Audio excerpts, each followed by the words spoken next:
Hey Josiane, on est au Musée d'art de Joliette. C'est la grande finale du parcours.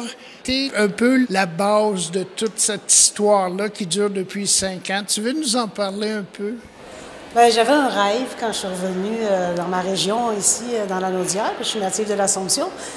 J'avais un grand rêve de faire connaître les artistes du Québec, ici. Puis j'ai monté un projet qui s'appelle Sculpteur en résidence. Puis je suis allée présenter ça au bureau de la MRC à Nathalie Gauthier, qui était agente culturelle à l'époque. Puis elle a accueilli mon projet. Elle disait hey, wow, on pourrait le faire encore plus grand avec des fresques sur les bâtiments agricoles et tout. Là, j'ai fait wow, je ne m'attendais pas à ce que ça fonctionne aussi vite que ça. J'ai présenté en 2019, puis en 2020, on commençait le premier appel à dossier pour inviter les sculpteurs à présenter un projet en lien avec chacune des municipalités. Il y en avait 2 par année. Fait que ça a démarré en Lyon. Puis c'est un rêve qui se réalise en fait parce que j'ai toujours aimé voir la sculpture s'élever un peu partout dans le paysage. Puis là, ben écoute, je me sens choyée. Là c'est effervescent ce soir, là, parce que là, j'ai toute la gang de sculpteurs. Je voulais aussi les réunir grâce à cette exposition-là. Avoir tout ce beau monde-là réuni, puis qui se connaissent aussi, parce que chacun des résidents venait un par un chez moi réaliser leur œuvre. Fait que ça, c'est vraiment génial. Là. Puis je suis très heureuse. Je remercie la MRC parce qu'évidemment, grâce à eux, on a pu avoir du budget puis faire en sorte que les artistes aient des bons cachets aussi, puis le coût des matériaux et tout ça. Fait qu'ils ont été gâtés quand même. C'était ça mon but. Je voulais gâter les sculpteurs qui venaient chez nous. C'est ça, parce que chaque sculpteur allait passer 2 semaines à peu près. Là. Des fois, ça débordait un peu.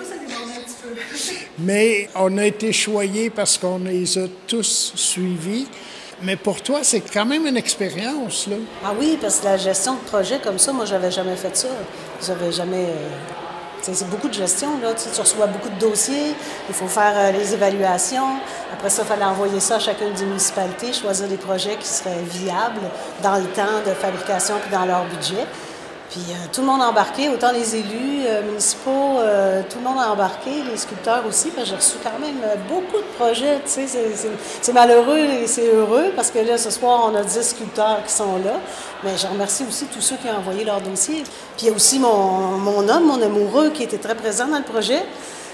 C'était un homme à tout faire, c'était le fameux Oli pour les installations, pour tous les petits problèmes techniques qui arrivaient, les bras forts, les solutions, les bonnes solutions aussi. Fait que je remercie mon amoureux Olivier Sénéchal qui était là pour tout le long du projet, pour tout le monde. C'est apprécié. Je te remercie beaucoup, Josiane, de nous avoir fait vivre l'aventure.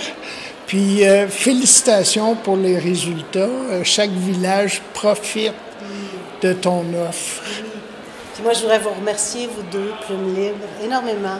Parce que grâce à vous, on a une mémoire, il y a quelque chose qui se passe, on va se souvenir longtemps parce que la vidéo, elle reste l'œuvre aussi, mais tout le processus de travail, c'est vous qui l'avez mis en canne. Puis ça fait aussi pour les artistes quelque chose qui est précieux parce qu'on voit tout le processus. Vous avez été là, vous avez été charmant. On est très, très contents que vous soyez là. Merci. Merci beaucoup.